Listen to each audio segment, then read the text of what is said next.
I'm Laurie Cardoza-Moore, and this is Focus on Israel.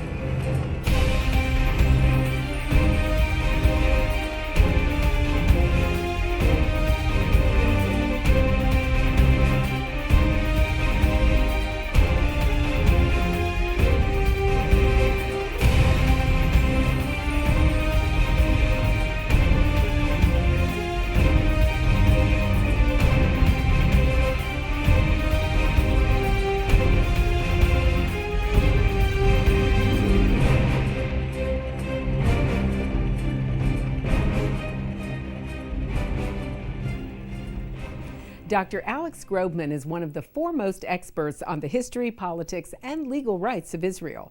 His many books and academic writings have established his reputation as the go-to person on Middle East policy.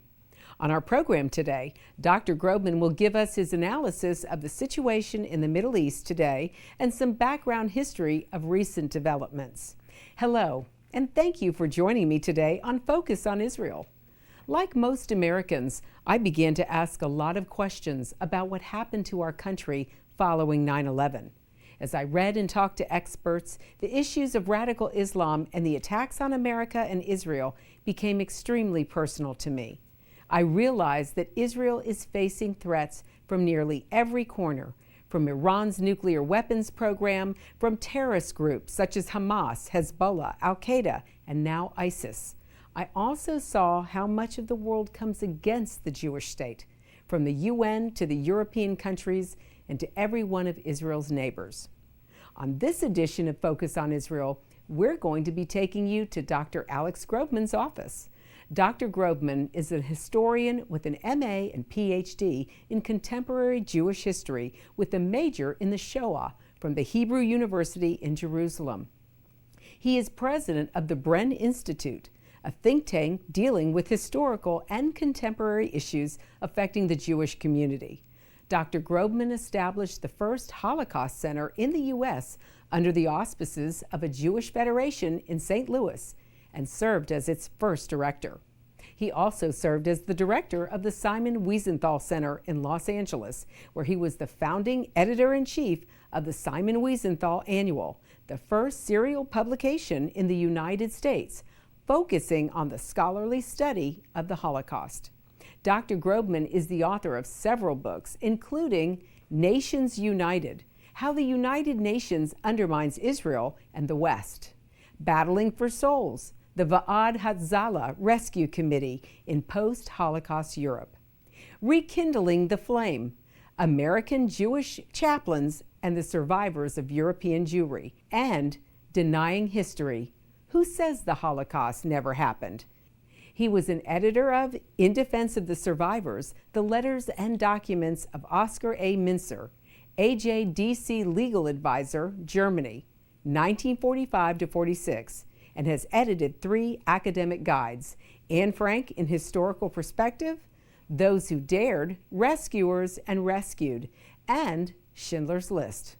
Grobman's book, Denying History: Who Says the Holocaust Never Happened and Why Do They Say It?, has been described as serving to remind us the past is not entirely negotiable, that good historians can uncover and explain the past with provisional certainty if they account for personal and cultural bias, and that it can be established beyond any reasonable doubt that the Holocaust was real.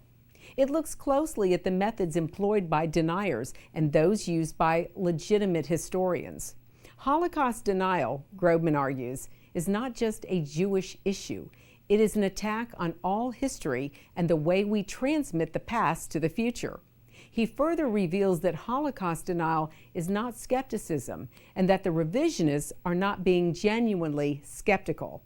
Honest skepticism involves an inquisitive attitude which, as far as humanly possible, is not marred by political or ethnic prejudices.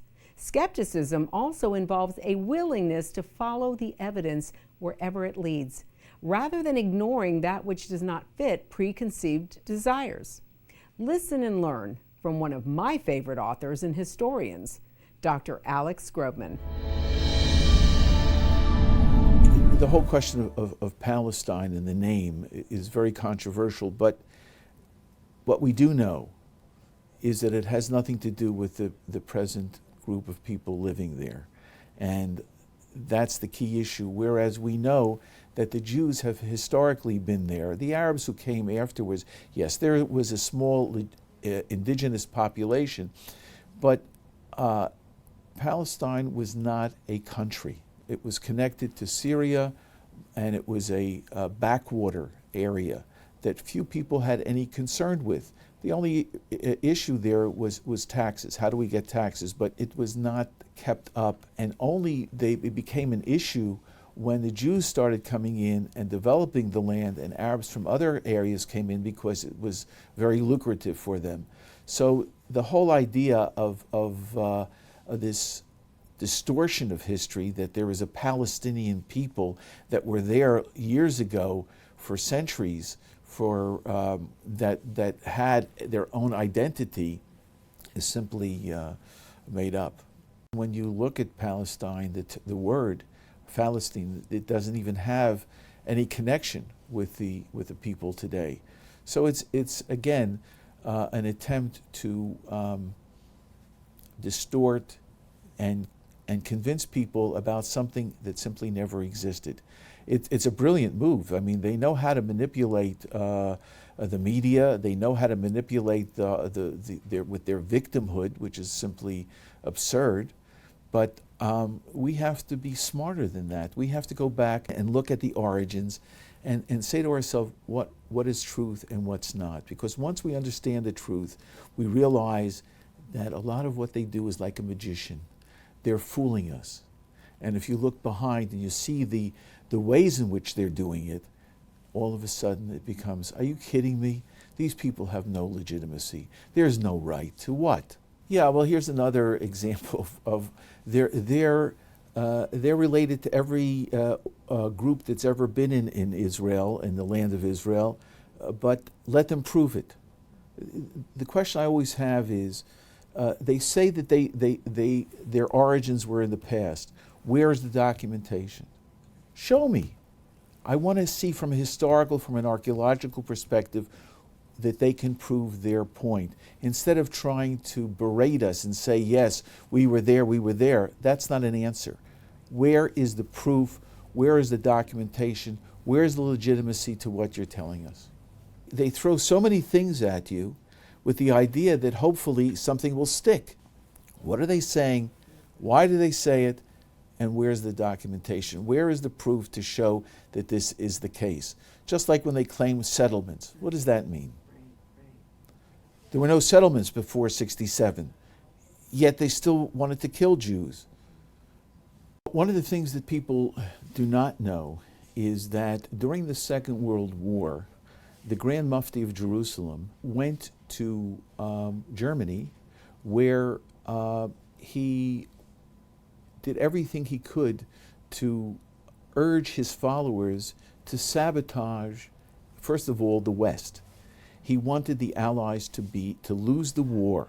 So he was against democracy. He was against everything that we stand for. He wanted to destroy Britain. He wanted to destroy the United States. So that's the first issue. Secondly, he collaborated with he encouraged Hitler to kill Jews. And he wanted them to kill the 6 million Jews, and he wanted them then to go into the Middle East and to kill all of the Jews there. So here is a man who was anti-democratic, who hated the West, and he hated the Jews. Why? Because the Jews represented everything that was positive for our way of life. Actually, there are a couple of books that have come out in recent times about a number of Muslims who were protective of the Jews in their various communities. And that's very important to understand, that sometimes we try to put everybody in the same boat, and that's a mistake on every level. So there were, Martin Gilbert wrote a book on the subject, Robert Satloff wrote a book on the subject, two very good books on the documentation of individuals who helped Jews. Actually, it was very interesting that they were able to find people in Muslim countries that would actually admit to the fact, but they these were their neighbors, these were their friends, these are people that they felt they had to protect. It was part of their, and what they claim is this was part of their religious heritage, that they had to help. Unfortunately, they were the minority. Most Jews were thrown out, their property and whatever else they had were confiscated and taken away from them. When I hear people talk about the concept of a two-state solution, that will happen in the same way that if I sit in my home on December 25th as an Orthodox Jew waiting for Santa Claus to come down the chimney. It ain't going to happen. From the very beginning, they have made it very clear that they don't want a two-state solution. They want the destruction of Israel. They say it in word and they do it in deed. I can't tell you that I've heard anything, but I think, as I said, it's always on the back burner. When they feel that that it's to their advantage, they will bring it back again. They tried with, in November of 1975 with Zionism equals racism. That effort succeeded, and then it failed, but the idea is that the concept still is pervasive throughout the world. So the idea of a separate state declared by the UN is still very much alive. It's a question of tactics for them. They have a whole bunch of different weapons in their arsenal, and they bring them out depending upon when they feel it is the best approach. Right now, there's no point in it. It's in abeyance. The United Nations, there's a certain irony that it was created specifically out of the ashes of the Holocaust in order to protect the Jewish people, and they're the body that declared in 1948 and then in 1949 to give the Jewish state membership in the United Nations, which meant that they gave it legitimacy, they gave it legality, international legality, and over years it has become a vehicle to undermine not only Israel but the West.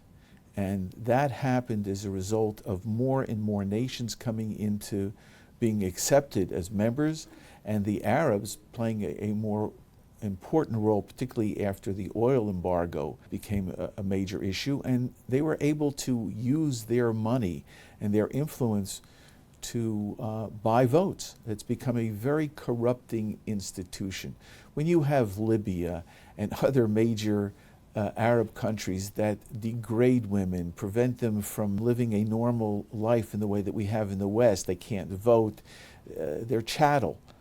These are the countries that are sitting on the Human Rights Committee, and it's simply absurd. It's a perversion of what was supposed to have been. This institution was there to help humanity, and the opposite has happened. And that's why when I wrote a book, Nations United, How the UN Undermines Israel in the West, the purpose is now precisely that. How do we destroy our democratic way of life? And that's why this is an issue not only for Jews, but for Christians and for anybody who is interested in democracy. This month marks the 70th anniversary of the historic Declaration of the State of Israel. God's sovereign hand can be seen all over this land. Included in the celebrations is the opening of the American Embassy right here in Jerusalem. In honor of this celebration, PJTN is offering a special 70th anniversary package, which includes a captivating new book and an award-winning DVD. Israel Rising is a unique visual story of Israel's miraculous journey from unforgiving desert to thriving nation. Thousands of years ago, the prophet Ezekiel foretold a future time in which the arid land of Israel would come alive for its people. Now this breathtaking book documents the fulfillment of this vision, as rarely seen photographs from the 1880s to the 1940s are juxtaposed with recent photos of the same locations. This book will inspire and captivate you as it illuminates Israel's foretold awakening in a new and unforgettable way. In addition, you'll receive the award-winning documentary, Israel Indivisible, The Case for the Ancient Homeland. This inspiring film examines the many political twists and turns that make Israel the world's most controversial nation. From Abraham and the Promise to the issues facing the Jewish state today, the film examines the historical, archaeological, legal, and biblical foundations for the modern state of Israel. This is a limited time offer for these two remarkable resources for just a one-time gift of $70 today.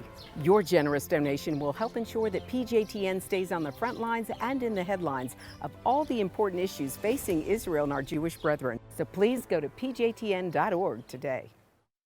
From studying history, it's very clear that what starts with the Jews never ends only with the Jews.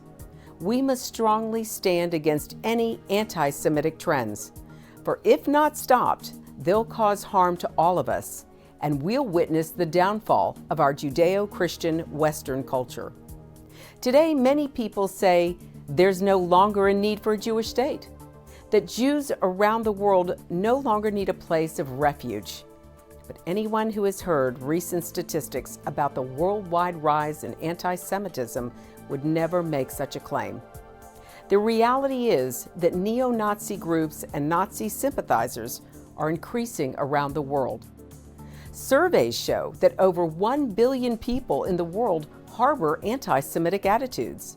Close to 50% believe that Jews have too much power in the business world, and 2/3 of the world's population has never heard of the Holocaust or believe the historic accounts of it are inaccurate. Don't let yourself be manipulated by evil people with a wicked agenda. When the self-serving villains are in control, good people from all religions suffer.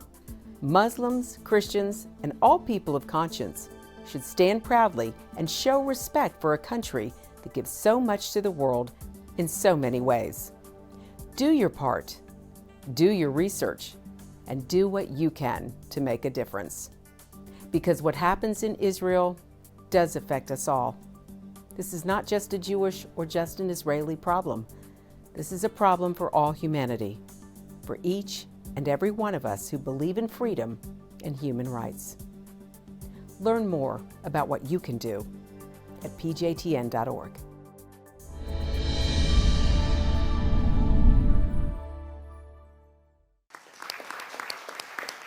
Our closing panelist, Dr. Alex Grobman.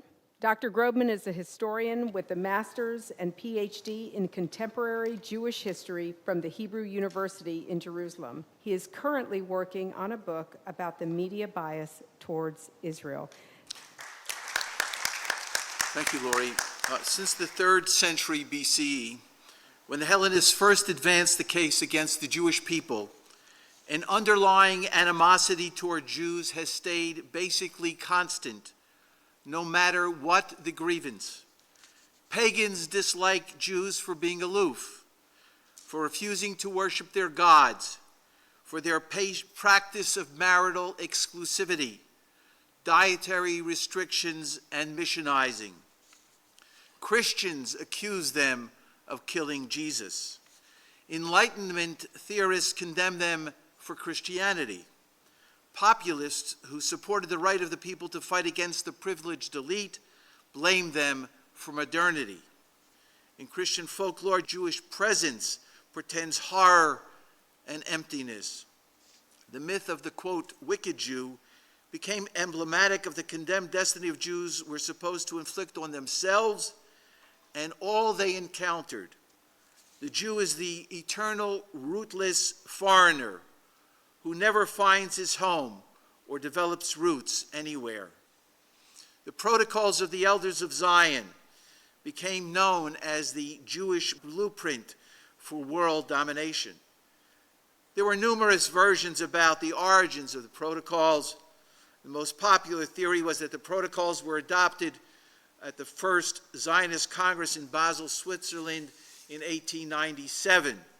The ostensible purpose of the Congress was to discuss the creation of the Zionist movement, but that was only a ruse to plan a worldwide Jewish conspiracy. A secret manuscript was fabricated between 1898 and 1903 by Russian anti-Semites working in Paris for the Tsarist secret police, who were instructed to identify the Jews as the source of an insidious plot to oust the Russian monarchy. The manuscript they produced became known as the Protocols of the Elders of Zion, an alleged summary of the secret meeting of the heads of the Jewish organization scheming to establish a Jewish world state. In this eternal conspiracy to control the world, Jews will use any nefarious methods necessary to achieve their objectives. Communism and capitalism were said to have been created as a means to manipulate the world and dominate its people. Jews were accused of infiltrating modern society and using their skills to direct the government, the stock exchange, the press, the theater, and literature. Hitler used the protocols to explain his theory of how Marxism had created a weapon by which international Jewish financiers could manipulate the world. Henry Ford used the International Jewish Series in the Dearborn Independent to reach millions of Americans, especially from those in rural areas who knew little of Jews except through rumor or religious studies, and were exposed to the protocol's myths about a worldwide Jewish conspiracy. The idea of Jewish 9/11 conspiracies and other theories about Jewish attempts to control the world have generated an entire cottage industry of books, pamphlets, videotapes, websites, and, quote, expert speakers on this subject. The charge that the Jews were behind 9/11 revived in modern form the classic old lies about Jewish pursuit of world domination. In a very real sense, the protocols have offered concrete proof that those who fear and hate Jews, and now the state of Israel, are truly justified. The protocols have been exposed by historians, journalists, politicians, police, and religious leaders. Yet the protocols continue to be published in practically every language, in hundreds of editions, in hundreds of millions of copies, and in very compelling videos on the internet.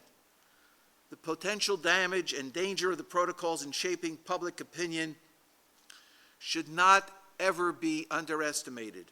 When Jews are portrayed as manipulators who seek power over other people's lives, they come to be perceived as a dire threat. It is therefore particularly disconcerting that this false and harmful perception of Jews is embraced even today by leaders of the Arab Muslim world, where the protocols are published in vast quantities and cited in the writings of mainstream academics, not the crazies, in mainstream academics who lend credibility and legitimacy to this utter falsehood. Israel is seen as an extension of Western neocolonialism, and Jews as the embodiment of the oppressive power elite. But anti-Semitism has long been seen by Jews as a harbinger of profound problems and a clear indication of fissures within society. The loathing that originates with Jews does not cease with them. Eric Hoffer, a former longshoreman and non-Jewish American social philosopher, recognized the double standard and hypocrisy in the way Jews were being portrayed and treated when he observed, "The Jews are a peculiar people. Things permitted to other nations are forbidden to the Jews. Other nations, when victorious on the battlefield, dictate peace terms. But when Israel is victorious, it must pursue peace. Everyone expects the Jew to be the only Christians in the world. Other nations, when they are defeated, survive and recover. But should Israel be defeated, it would be destroyed." Hoffer understood the importance of the Jews as the harbinger of what happens when evil reigns unchallenged.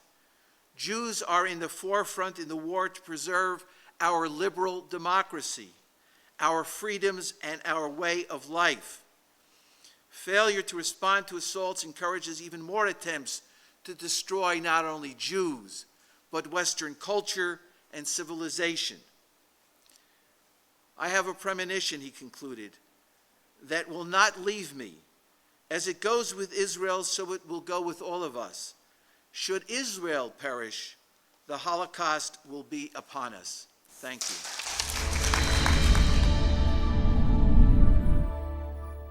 That's our program for today, and I want you to know we appreciate hearing from you. Please send your comments and questions to comments@pjtn.org. And today I have a few comments from our viewers I'd like to share with you. I will be tuning in, God willing. I am trying so hard to convince my Christian friends who have been brainwashed by their Laodicean churches that a two-state Palestinian solution is one that makes sense. They have jumped on the bandwagon. I realize it may seem to make secular sense, but per the scriptures, that is not God's intent. Thank you for all your work, all that you do in trying to set people on the right course about Israel. God bless, Catherine. This one's from Tammy. She writes, Dear Lori, may the Lord continue to bless PJTN and shower her with all the tools to be a light to the world. The time to take a stand is now. Be a leader in your community and in your church. One person can make a difference. Get involved with and support pro-Israel organizations such as PJTN. Call your senators, congressmen, the White House. Let your elected leaders hear from you.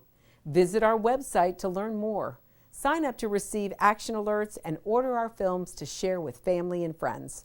Please encourage everyone you know to tune in and become informed. God bless you, and thank you for all you do on behalf of our Jewish brethren and all Israel. We'll see you next time on Focus on Israel. To support this program, send your tax-deductible gift to Proclaiming Justice to the Nations, P.O. Box 682711, Franklin, Tennessee 37068. You can also support PJTN online. Visit pjtn.org or call 1-877-873-9020. Anti-Semitism has reached epic proportions, and Israel is now surrounded by nations who seek its destruction. For Israel to lose just one battle would mean losing everything. As Christians, it is our biblical responsibility to stand with our Jewish brethren and Israel. PJTN needs your help to reach more Christians with this urgent message. Please visit our website to become a member today and order our award-winning documentaries. You must decide that you won't be silent. Sign up now at pjtn.org. God bless you and thank you for your support and prayers.